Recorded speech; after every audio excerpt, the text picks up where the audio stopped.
Welcome to The Pestle, reviewing and breaking down movies to look for insights into the movie-making process. Hosted by Pizzas with Only One Topping. You dull, boring bastards! Let's dim the lights and start the show. Welcome everybody to The Pestle. Today's show is brought to you by Truth Serum News. The truth is contagious. Get infected at the only site with the real information at Truth Serum News. Welcome everyone to The Pestle. I am Wes. And I'm Todd.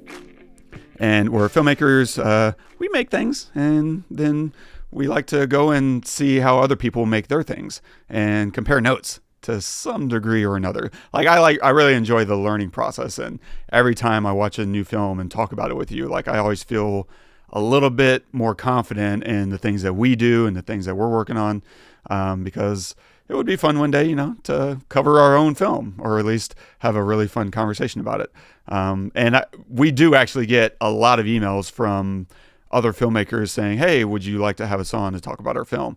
And the only reason I don't do that is just because I want to make sure the films that we're covering have some availability to an audience.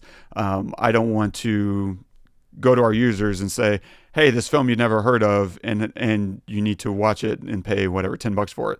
It's one thing if it's a movie that's just out of circulation, right? It's like, this had a wide release and now it's playing somewhere you got to rent from. That I'm okay with, because at least, it's got Ewan McGregor and Eva Green, right? There's some level of okay, even if I don't like it, I have some confidence going into this thing that there's a chance. You're saying there's a chance. And so I definitely want that, but I'm always encouraged to see that, even if we don't cover it, people are out there making their own stuff and doing a bang up job. It's hard, and it is bonkers hard to make anything. And so we're always really impressed with anybody who takes time to spend their money and their passion creating something. I didn't know that you get requests from other filmmakers to come on. That's cool. Yeah, it is. And, I always feel bad because I'm at the point where I've stopped responding, just because it's I don't have anything useful to say anymore. And most of them aren't even reaching out directly. 90% of the time, that's some agency on their behalf. And it's okay, this is a form letter. You're not even getting our names right. Okay. Why would I respond? But some of them do, and they're like, "Hey, I really like this episode where y'all talked about," and I was like, thank you, but keep going, buddy. So it goes. Anyway, what?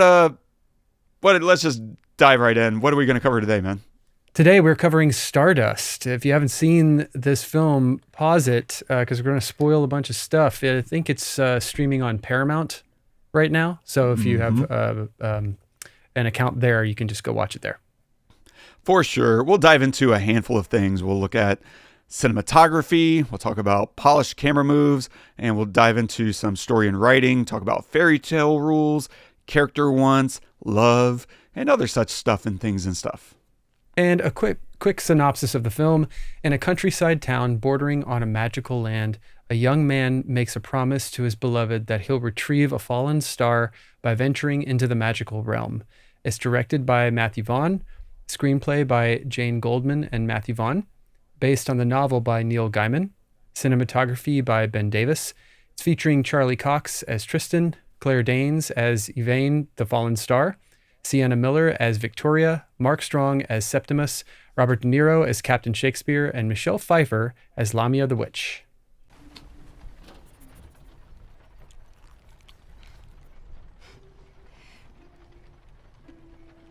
When I said I knew little about love, well, that wasn't true. I know a lot about love. I've seen it. I've seen centuries and centuries of it. And it was the only thing that made watching your world bearable. And all those wars, pain and lies, hate, made me want to turn away and never look down again. But to see the way that mankind loves.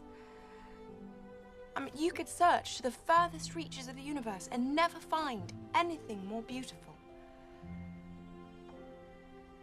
So, yes, I know that love is unconditional. But I also know it can be unpredictable, unexpected, uncontrollable, unbearable, and it was strangely easy to mistake for loathing. And what I'm trying to say, Tristan, is I think I love you. My heart, it feels like my chest can barely contain it. Like it doesn't belong to me anymore. It belongs to you. And if you wanted it, I'd wish for nothing in exchange. No gifts, no goods, no demonstrations of devotion. Nothing but knowing you love me too. Just your heart. In exchange for mine. Okay, so Stardust. First time watching this? First time watching it. Never Dude, even, what- never what- even heard of it before. Had no idea what I was getting myself into. Really? Mm-hmm. Wow. Oh, wow. So yeah, that's blind. How did it land for you? It's a quirky film. It's quirky. It's just not my bag. To be honest, I think the clip you played is the best part of the whole movie. For me, I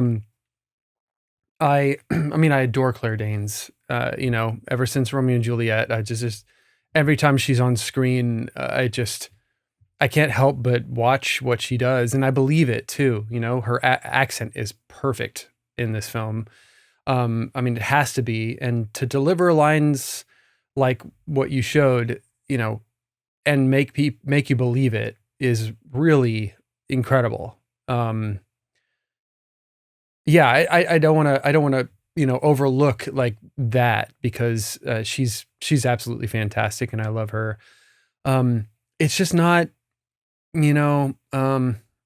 my cup of tea. De Niro is funny, I guess. Seeing the guy from Taxi Driver, in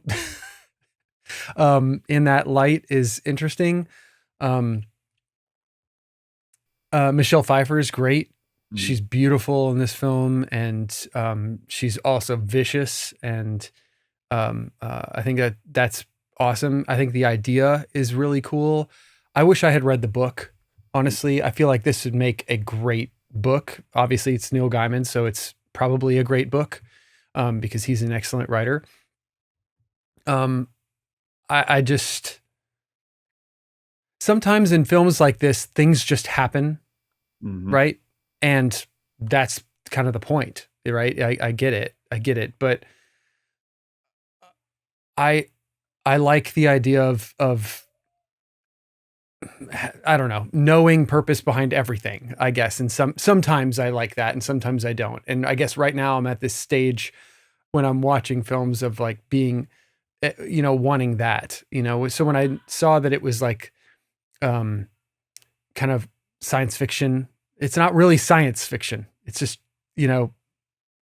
ethereal fiction. What do you call it? Like Yeah, fantasy. Like it's fantasy. Yeah. opens with the whole as an actual scientist saying there's no such thing, and he writes it off as anything and everything that we know about science and the universe says this is not even remotely possible, and therefore everything you're about to watch is make believe, and it's acknowledging that at the front for sure. I think that my kids would love this film. I think it's beautiful. It's just not really for me. If I don't ever watch it again, I'm okay. It's not saying it's a bad movie. Yeah. It's not saying that I don't think it has its place, and that I think that it's really wonderful if you're ready to completely suspend your disbelief, the entire time about pretty much everything. The thing that I just doesn't land with me is like, I have to suspend my belief on everything except the emotion of love. And which is the constant, right? It's the thing, I guess, that links this fantasy world with our own. And that, I mean, I guess makes sense, but it just doesn't land for me in that regard, because if everything else is pretty much different, love could be a little bit different too. And I guess in a way it kind of is, because, she ends up falling in love with him and everything. But then I don't know. It's just not really, I struggled to get through it, to be honest. I got about halfway through and I looked the runtime, and I was like, oh my gosh, I shouldn't have looked at the runtime. I try to never do that also, because, it's as long as it is. And if I feel like I need to look at the runtime, that's telling me something. So don't look at it. Don't even think about it anymore and let it go. But in this case, I got halfway through and I was like, oh God, I'm struggling. And yeah. So I don't have any way, suggestion that could have made it better or anything. I don't even think that it needs that. I think it is what it is, and it's beautiful for what it is. I wish I would have watched it with my kids, to be honest. And in fact, maybe I'll like put it on for them while I'm making dinner or something like that. And then just see if they like it, because it really is it's got a beautiful message, and it's fun and funny. And I love Ricky Gervais is great in it. He was, for the 10 minutes he was in it, or 5 minutes he was in it. Anyway. Yeah. So I'm assuming you have a love for this film. Yeah, it's a film that the first time I watched it, it was a recommendation. I want to say it was Jay, our buddy Jay Holzer, was like, have you seen Stardust? You should check that out. And I sit down and I watch it. And the first several minutes, I'm like, oh, this isn't going to go well. Like, and I'm not feeling it. And the same thing happens every time I watch it. I start off like resisting it. And then for me, once the old man at the wall does that backflip over the wall, I start cracking up, and I'm like, oh, okay, yeah. This does have some actual charm and wit that I'll appreciate. And so then I can start going along for the ride. If it had taken itself too seriously, I think I couldn't have enjoyed it, because there are so many unbelievable moments that you would just eject from. But if you combine the right amount of humor and romanticism to it, and it lands in a way that I appreciate, like I can get through it and love it. And so I would say I really adore this film overall. There's certainly a few elements that I'm like, that doesn't really work. Like the ending, they kill the big bad, with love, and she just explodes and shines. Like that for me doesn't really work. It's logical and yet unsatisfying as a final victory. Like that just doesn't play strongly enough. But luckily, I still care enough about some of these other elements that I'm okay with that, because I was really just here for the ride anyway, and here to see Claire Danes first and foremost. And it's so funny. Charlie Cox is a fine actor, and he's gone on to have a pretty solid career. He's Matt Murdock, is that right? He's the Daredevil guy. I don't really watch those, but he's a fine actor, and so it's so funny when I watch this movie, I don't recognize him. I'm just like, oh, it's funny, this no-name actor got pulled in here, and yet opposite him is who? Henry Cavill. Is that what you were gonna say? Yeah. I was like, what the hell? And he has like 7 lines in the whole movie. I had no idea until I was pulling up the credits as I was working on the show. I was like, oh, is that Henry Cavill? You didn't recognize him at all? Oh my God, you are unbelievable, dude. The first person I recognized was him. I thought it was, oh my God, I thought it was Carrie Elves. I was like, is Carrie Elves in this? Because this has such Princess Bride vibes. I was like, he hasn't aged at all. And I was like, then I pull up and I was like, oh, it's not remotely close to him. Yeah. But yeah, just really quickly as an aside, because you kind of like hit a spot for me here, because like it's really hard for me to say why I'm not like in love with this, and then you compared it just for a second because it does have the vibes of Princess Bride, and I adore that movie. I love that movie, and I think it might be the use of CG. There's so much CGI in this movie that it just kills it for me. And there's CGI in Princess Bride, but it's mostly practical. I mean, most of it is practical.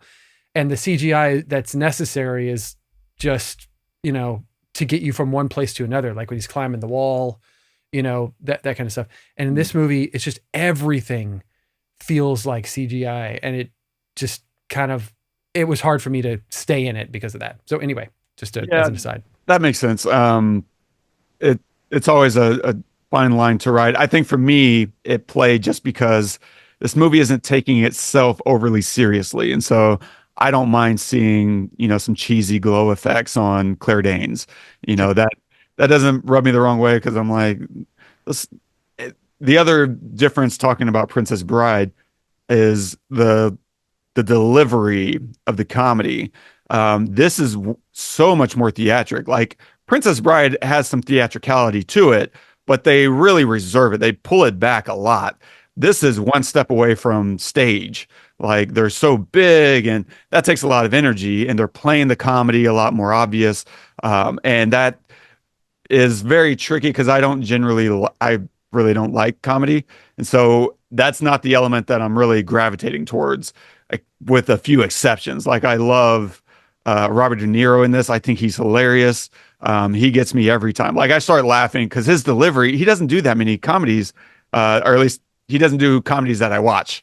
Let me put it that way. He's done a lot of comedies, but I don't want to Analyze This. I don't want to watch all those things. Meet the Parents is not really my jam. That's probably the higher level of comedies that he's done. But here, getting to see his deliveries, and he's still doing just a great job of being funny and also delivering these unexpected layers in his comedy. Like, he finds a lot of nuance in his comedy, despite his character is very big and bombastic. But he never plays it that way. He's always pulling it back, and he's still De Niro, and he's playing this, kind of funny character with a secret. And that storyline is I love it so much. And so I get really endeared to those elements, all the romance and the adventure side, and the comedy just works sometimes. Like, all the comedy with Michelle Pfeiffer and the witches, that doesn't work for me at all. Like, I'm really not laughing at any of those things. But you also kind of need it, because if you're going to do a comedy, fantasy, adventure film, like, you need to keep those threads going, especially when you have so much violence, because they do a really fun job of not giving you blood, right? He bleeds, and it's blue blood, right? We're in a fantasy land. And so they do a good job of, like, really threading that needle, because this is less violent than Lord of the Rings, and yet it feels more violent than what Lord of the Rings, which is a crazy thing. And yet they find ways to make it funny and humorous. Like, I really love all the dead brothers, the ghost brothers, that are sitting observing everything and, like, cheering and applauding, like, oh, well done. Oh, yep, got to get rid of her. Like, they're just the popcorn, the peanut gallery. And so that, like, cracks me up. And you really need them in that final act, because there's so much violence that's happening on screen, right? One woman getting, speared through the gut, and another woman getting attacked, righteously by all the animals they've been torturing. You just can't wait for that moment, right? And yet, like, it can start to get too dark, and so you need all these little comedic elements. The guy, Mark Strong, with the broken leg. Sorry, breaking his legs. Like, you need the reactions from the brothers, like, oh no, like, oh, that'll get over. Like, you need that to bring that levity back. And so I thought they played the comedy for those purposes great. Like, needed it, and it helped me. It helped me get through those moments. Which, by the way, that final sequence I love, of whenever you think you've seen everything you need to see, and then she resurrects his dead body to fight. That's some of the best fight choreography I've ever seen. I was blown away. blown. I was into it at that part. So Yeah.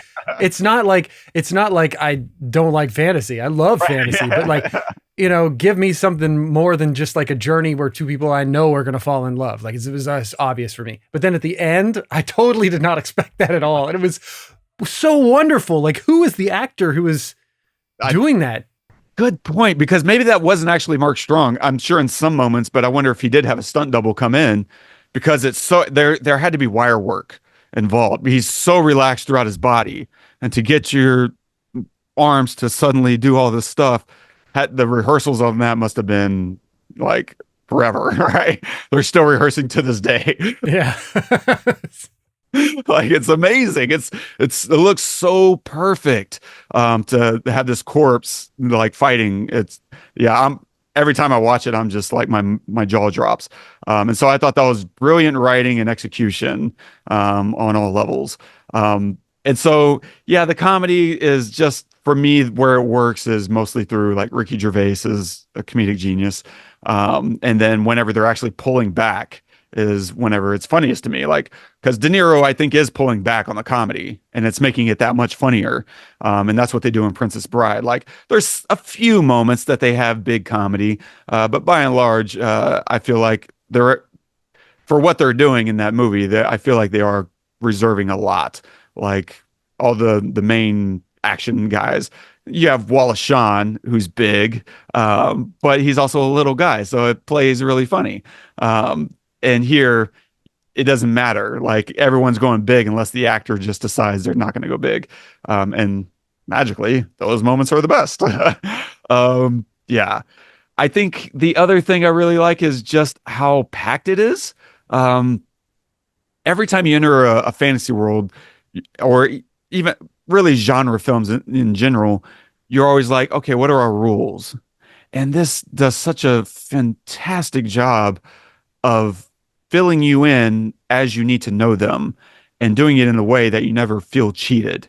And so, like, there's 1,000 rules in this film that we learn along the way, and by the end, we're experts on who can do what and why and how it works. And so we're never caught off guard. Like, how does the witch's powers work? Well, she steals her youth, and from every time she uses magic, it ages her. And we understand now this is why she needs the heart of a star, because that's how she gets, her youth back after using it for magic. And so, like, we understand stars then are living beings, and they watch us and they shine when they feel good. And we see that before they explain it, they demonstrate it, like, several scenes ahead of time. And we begin to understand, like, oh, as she's getting her bath and getting clean, and she's getting healed, and she's being made to feel good and valued.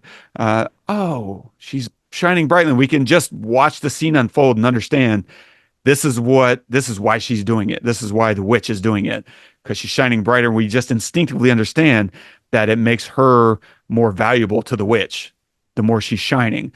It's like, oh, and it's such good storytelling to let us understand that. And then when it's explained later, we're like, we already understood that. It doesn't feel like exposition because we already understood it. Mm-hmm. But you still need little pieces of those details to make sure you understand why her falling in love with Tristan is also going to create the same effect. And so it's a really seamless way of not ever feeling like you're being talked down to. And in the same way, you get your ending set up with Tristan being the prince, and they set that up at the very beginning of the film before you understood what her being a princess really even meant.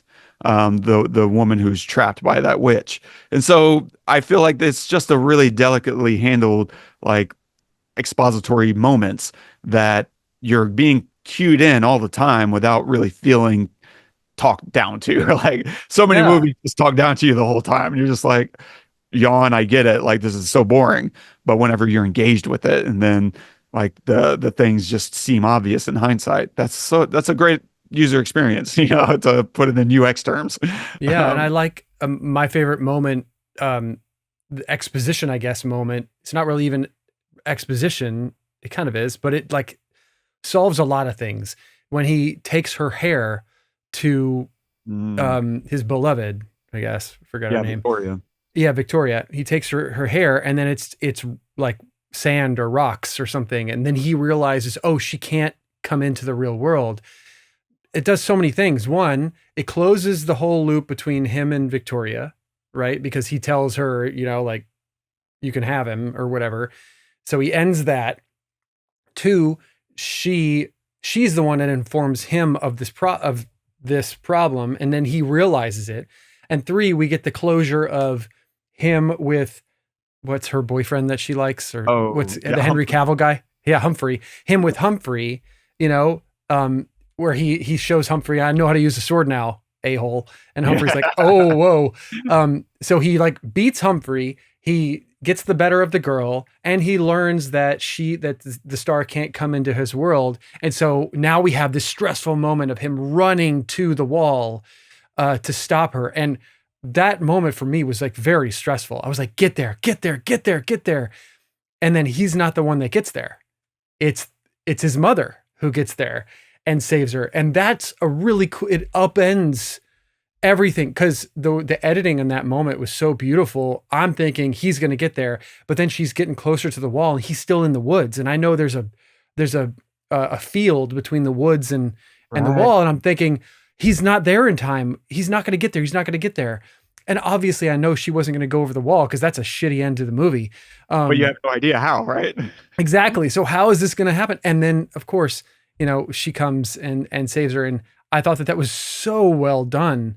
That whole interaction, you know, scene, informational kind of thing. I guess that's exposition. I don't know. It just happenstance, I guess. That's an interesting question. It's definitely like laying out all the elements that you need to understand this peak moment. And they do a lot of that. They do a really good job of like setting elements up and paying them off later.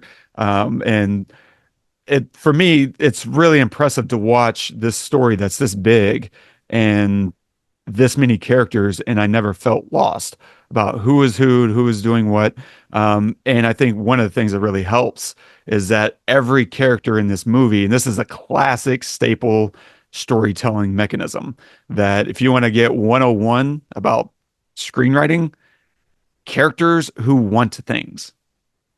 Bottom line, have everyone who wants something. The old adage, and it's kind of silly, I don't really like it, but to be honest, but the old adage is make sure everyone in a scene wants something, even if it's just a glass of water. Like, okay, fine. I think that's usually literally dumb. And there's very few times when you've seen any character who only wanted a glass of water in a scene. But that's just giving you the idea of have characters who are trying to accomplish something. And here, this movie is chock full of characters who want things. Charlie wants Victoria, and her name itself represents a victory, you know, and she's the perfect girl. And Victoria wants the rich jerk, right? She wants Humphrey. And so now Charlie wants to prove he's more worthy than the rich jerk. Great. And then he's got a mission. In order to prove that, he's going to go retrieve this star. Great. And then the prince, all these princes, they want the necklace so that they can inherit the kingdom. You have these witches who want the star for their own youth and immortality. And so all of that alone has set up a lot of conflict, because all these characters are after the same person for their own ends. And then, of course, the star, Yvaine, she herself just wants to go home, right? She just wants to get back into the sky. And it's funny to see, and it's such a well-crafted idea of we're going to start these characters and they really don't like each other at all. And by the end, they love each other. Why not? Like, you could always start differently, but know the movie you're telling. This is a fantasy comedy romance adventure. Like, why would you start them on good terms? Like, you leave yourself so little space to operate. No one's walking into this movie not understanding where the end is. We all walk in knowing exactly where this thing is going. So just play the hits. Like, just play the hits.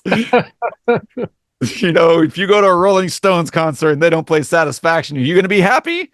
No, you're going to burn the building to the ground. Like, play the hits. And so we're here to watch, people fall in love. And the antithesis of love is hate. So let them hate each other for a little bit and earn that love. Which this whole movie is just about love, and it's so good because the one of the big messages, and we could debate or fine tune exactly what they're trying to say, but I think she says it really well that love can't be taken or won, has to be freely given. Oh, okay. Well, let's explore that through all these subplots.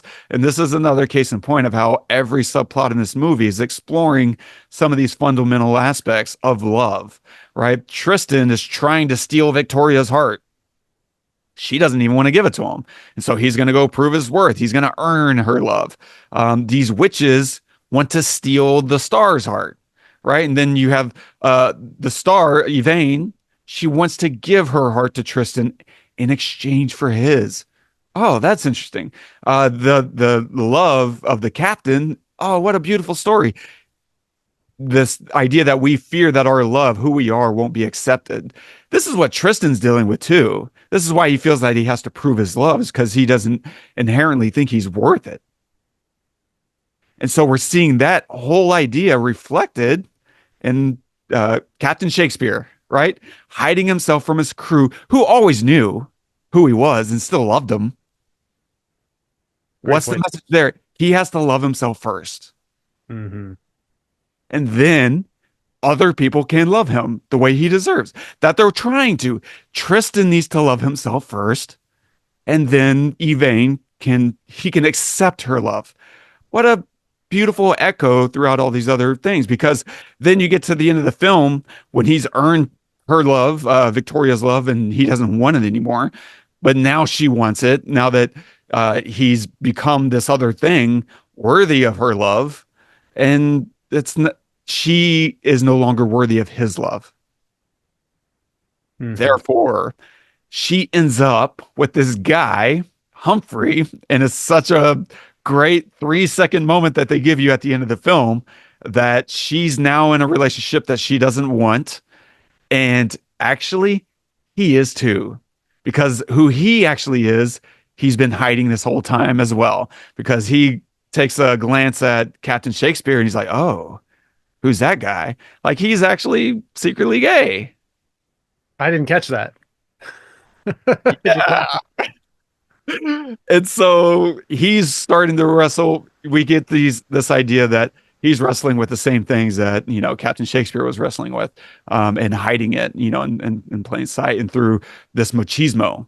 Like that's really what they're playing with, is the idea that Shakespeare is hiding, this, softer sexual side. It's not really clear exactly who Shakespeare is. We just know that he loves fashion. He doesn't like violence. He loves dressing up in women's clothing, and that's okay. And doing hair, apparently. Right. Yeah. That moment was, I had to rewind it. I was like, what the hell just happened? I was like, oh, wait, he makes it super long and then he cuts it. And then eventually, what happened here? He starts cutting it, and somewhere he added extensions. And it's so good. Yeah. And so you can see all these little subplots around the film that are still playing with this idea about what really love is and where it comes from. It starts within, right? That's why her heart is so valuable. Mm-hmm. She knows who she is. She shines brightly without anyone. And then it's not until she meets Tristan that she realizes, I can be more. Mm-hmm. And that's when, that's that beautiful moment. She's, they're in the path, and he sees they've gone through all this hell, and he sees someone coming down the road. He's like, nope, not today, Satan. And he just jumps on her into the shrubbery. And, he's laying on her, and she's having all these emotions and feelings, and obviously it's glowing. She's going brighter and brighter. And he's talking about what he would do, he could never kill. And she's like, what if it wasn't me and there was another star that you didn't know? He's like, can you imagine me killing anyone? And they both laugh at it, right? And he starts talking about, but no, I don't think I would want to live forever. Not if it was just by myself. What kind of I'd be so lonely. Yeah. And she's reflecting, oh my God, I don't want to go back into the sky by myself. Yeah. what a great little moment. And so they're adding all these beautiful wrinkles into what it means to exist in this life, because then you start exploring that through the witches and the brothers, all these princes, these prince brothers, uh, who are just killing each other. You know, they all want the same thing and they don't know how to coexist. And they learned it from their dad. He did the same thing. That's what we learn whenever he's on his deathbed and he laughs and smiles at the memory of killing all his brothers. Ah, family. Like, what the hell? And so he teaches his sons that. That's where they get it. And so they are all supplanted by their nephew from the mother, who couldn't experience love on her own, right? She was held hostage by a witch and she found one fleeting moment to have something of her own. And she gave birth and she had to give him up because she couldn't keep him. And another father raised a good son.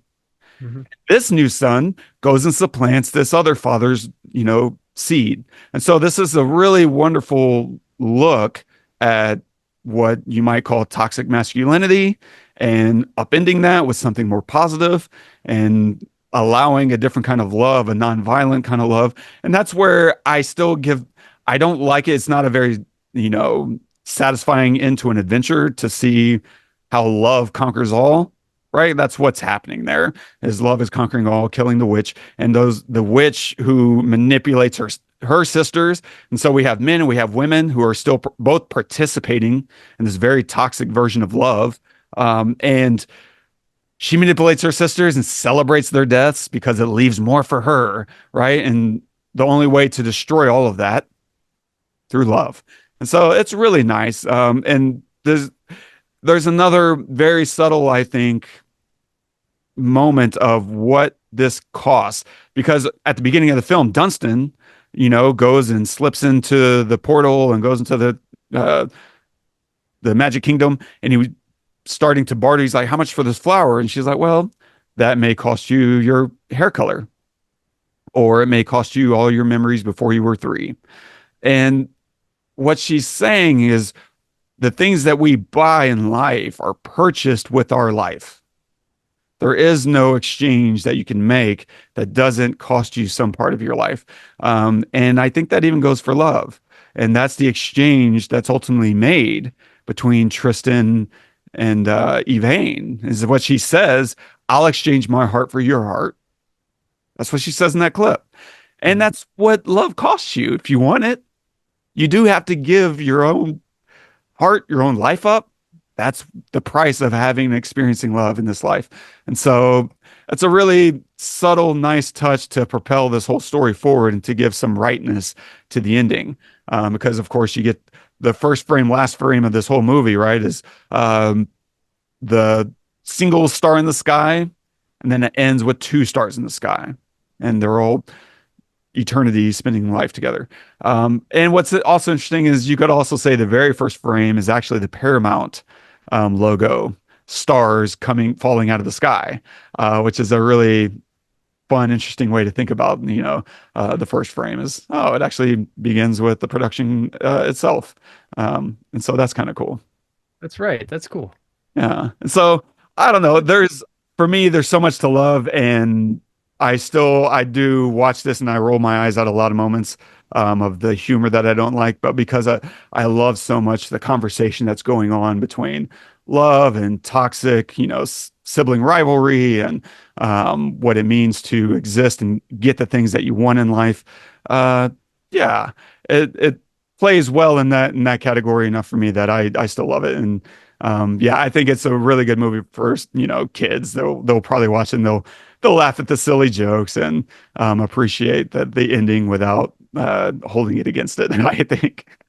Oh yeah, no, I am well aware, and I think that I'm,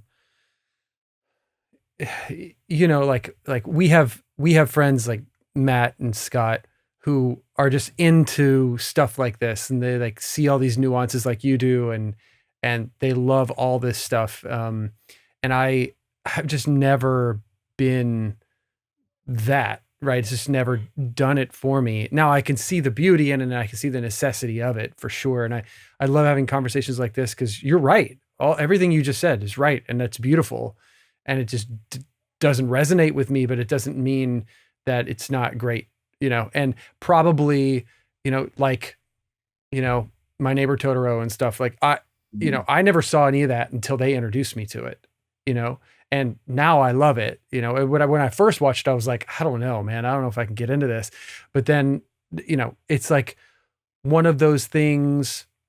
It's like if you've never drunk alcohol before, but someone gives you a 20-year-old scotch, you don't know how good this is because you don't like scotch because you've never drunk before. But if you, and I'm not talking about like throwing yourself into it and being a drunk, but if you can understand the time that it takes to make that and how good that actually is, if you take the time to do that, then you can see the beauty in it. And I think that that's probably one of these films. It's just an acquired taste for someone like me. But you're totally right on all of those things. And as you're saying them, I'm looking at it and thinking, yes. And these are all things that I love about film. It's like having this message and that message and everything. So I think probably, in a year or so, I'll probably rewatch it and see if maybe it resonates a little bit more now that I know what to expect going in. Because that was the other thing is that, we've been covering a lot of movies that are either heavy or that are, shot to feel real and everything. And this was just very jarring. Like all of a sudden it's this complete fantasy film. And I, maybe just wasn't ready for it, to be honest. Yeah. So that's all I'll say there. My last couple notes are about cinematography, which is there's so many slick, polished moves that really, I think, create a sense of magic that creates buy-in for a fantasy fairy tale world. This isn't the kind of film you could shoot dirty. Like you really need obvious big lighting and you need these like pushing through a keyhole that suddenly disappears. Like how'd the camera fit through a key? It's all CGI kind of stuff. Reversing, my favorites are actually the when we reverse out of a scene into the sky to another location. Like those are smooth, man. Yeah. Those are really smooth. Or when we find we pull out to find the star cascading or crashing to the earth. Like those shots are really, really sweet. But yeah, that's the other thing is it's very obvious high production style, which sometimes is kind of grating but play to the audience and play to the expectations. You kind of got to do that kind of thing. Yeah, that's all I got. We're running low on time here. What are you going to recommend this week, man? Yeah. So this week I can't really get enough of this show. I just keep going back to it and I'm not even totally sure why, but, I really like the new John Hamm show, Your Friends and Neighbors on Apple TV. Oh, way. Okay. Yeah. It's I don't know why, but for some reason I just really like it. I think that, the premise is he's a hedge fund guy who loses his job and has to keep up appearances and also has to take care of like his family and he's divorced and it's all of these relationship kind of things that he deals with, but then he goes to a life of crime, to make money. And so anyway, it's just really interesting and well done. And, I love John Hamm. I've loved him for a long time. And I think he's perfect for a role like this, like I think John Hamm, I think Mad Men, and this is very much kind of like a offshoot of that, I would say. So nice. I'm going to recommend a YouTuber and podcaster by the name of Alex O'Connor. He's a British guy, and I'd never heard of this guy until a few days ago, and I'm like crushing his content right now. For me, there's so many. I don't have anyone that I really look up to, and philosophically, like living. There's plenty of dead people, but I don't have a single living person that I like. Most of the people that are popular and well liked, I don't trust. They do these. There's so many little things that they do that speaks to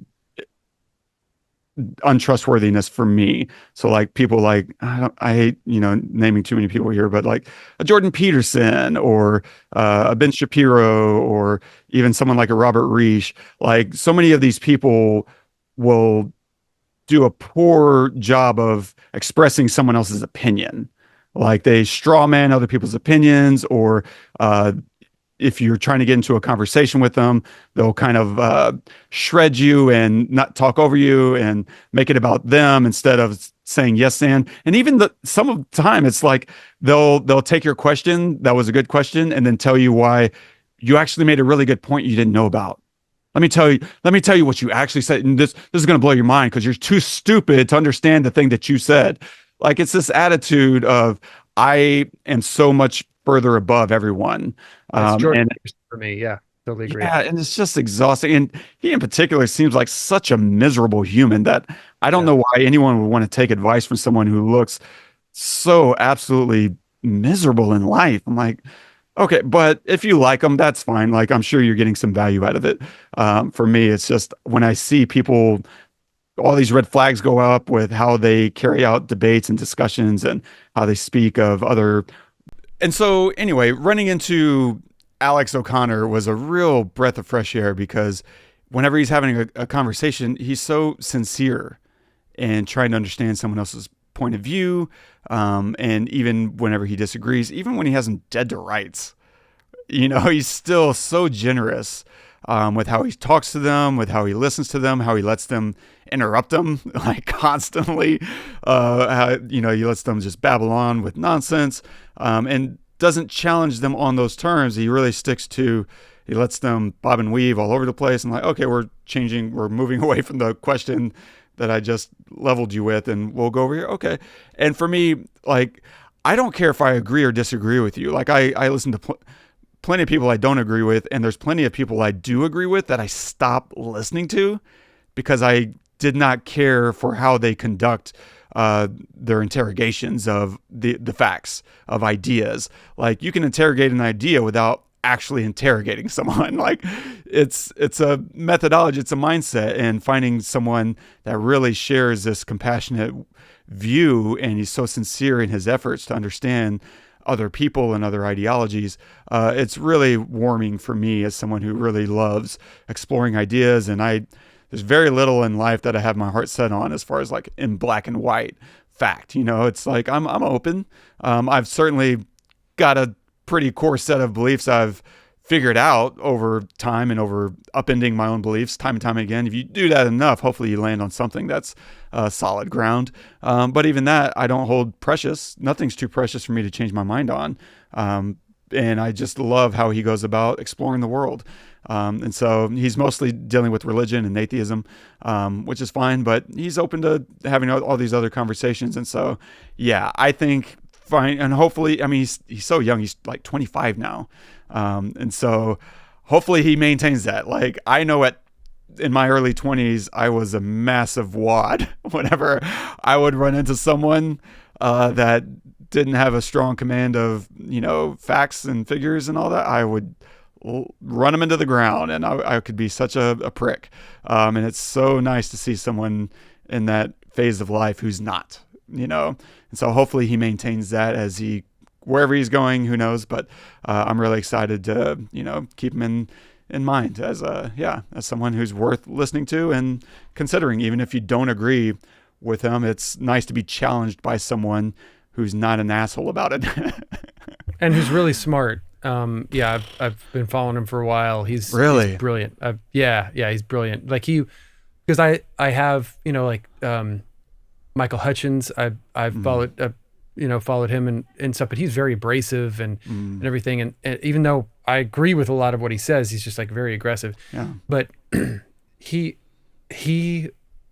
feels just so collected and calm. Have you seen the video of him?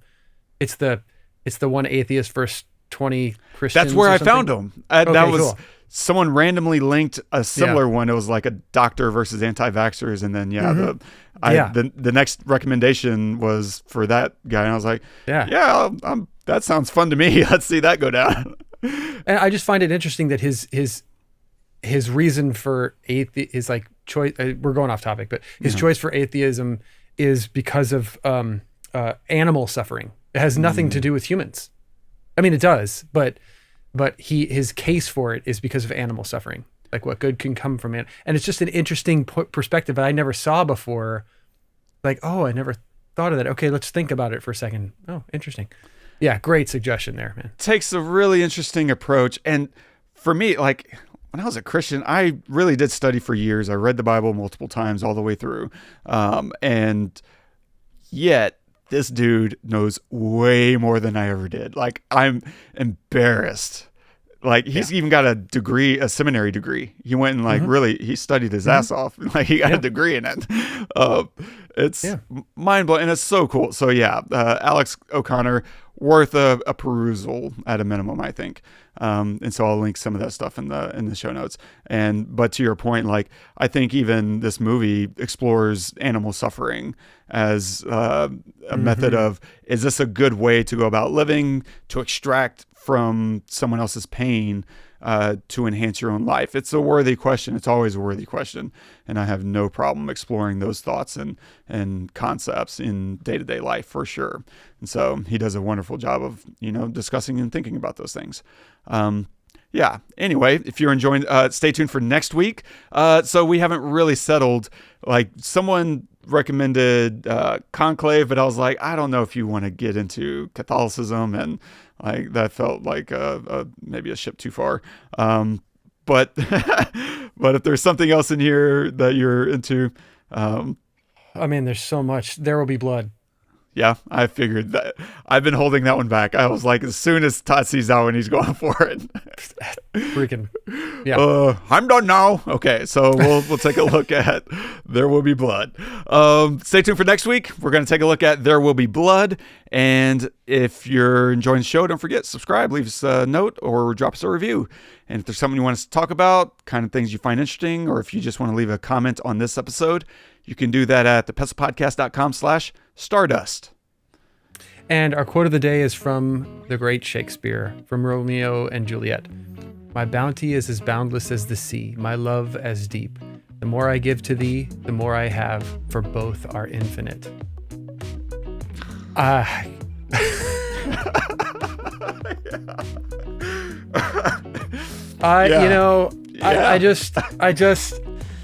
You just think about the breadth of work of a guy like Shakespeare and how he can have done so much, and yet every word of every line is perfect and timeless, literally timeless. Like you read that, I know exactly what he's saying, and it means the same thing today as it did back then.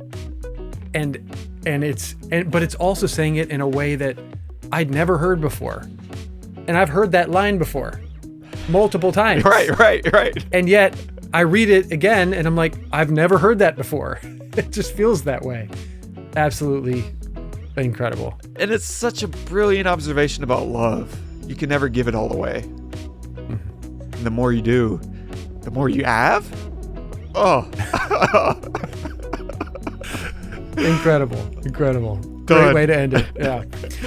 Oh, thank you guys so much for joining us. I really love when we have episodes where we have differing opinions on films, because it doesn't happen very often because we have very similar tastes, but I thought that was a lot of fun.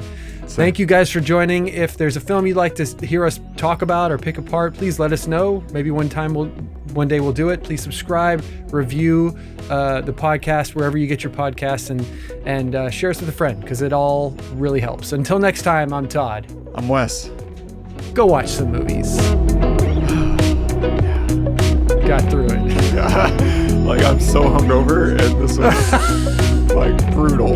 My thoughts are scrambled eggs. Yeah. Oh my God.